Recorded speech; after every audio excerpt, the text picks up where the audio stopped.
Magandang umaga sa lahat.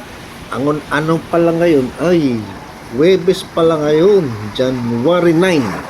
Yan, umaga. Medyo umuulan-ulan. Ilang araw na kasing umuulan dito.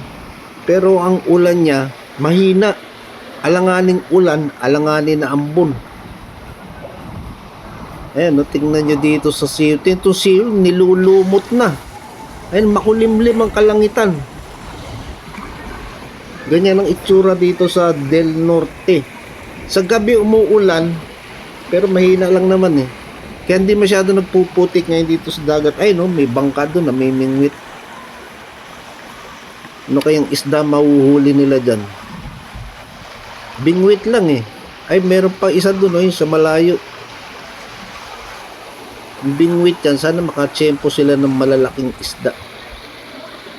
At eto, pakita ko sa inyo tong na to. Outlet to ng drainage galing dyan dito sa mga kalsada, dito sa poblasyon. Pero pag summer, walang ano yan, tuyo, dahil wala namang masyadong ulan. Ngayon may umaagos kasi panay ang ulan, matubig.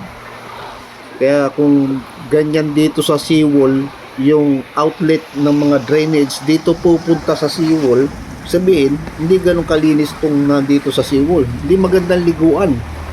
Pero kung minsan may naliligo. Sa bagay, ang nakikita ko naliligo dito sa seawall, pag summer walang ulan. Tignan nyo ang kalangitan, makulimlim. Pag summer kasi walang ulan, wala namang lalabas dyan sa outlet.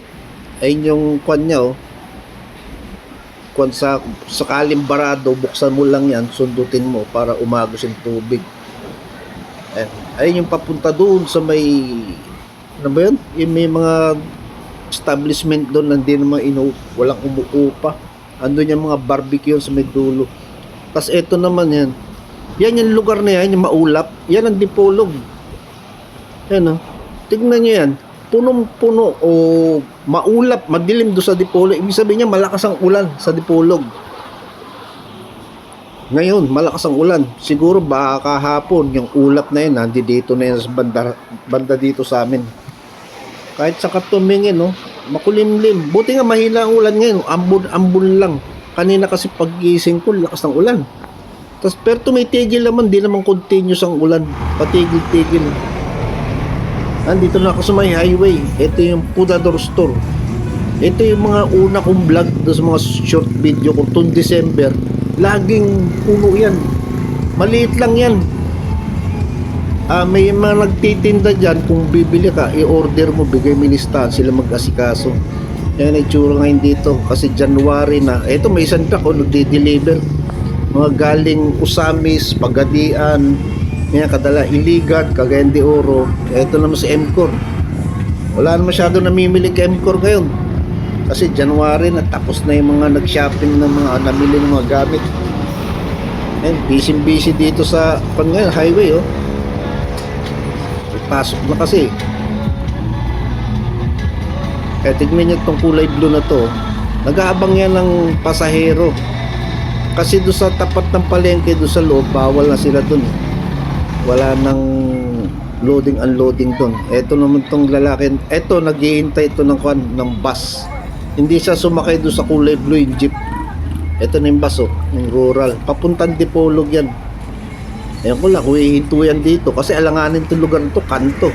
Dumiretso siya, doon niya ihinto sa bandang unahan. Yung mga sasakay ng bus, takbuhan sila, kagaya nito. Ito na yung lalaki, Susunod siya kung saan hihinto yung bus. Kasi bus ang gusto niya sakay. Itong kulay blue, itong jeep. Ayaw nila saking, mabagal kasi yan Itong mga bus ng rural, mabibilis yan. Kahit ako, mas gusto ko sumakay sa bus kaysa sa jeep.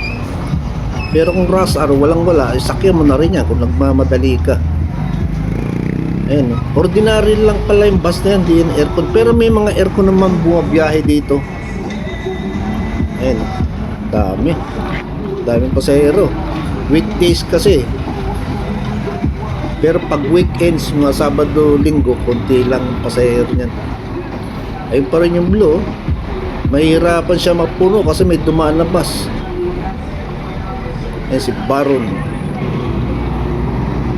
Malis na yung bus. titignan nyo dito sa highway, makulimlim talaga.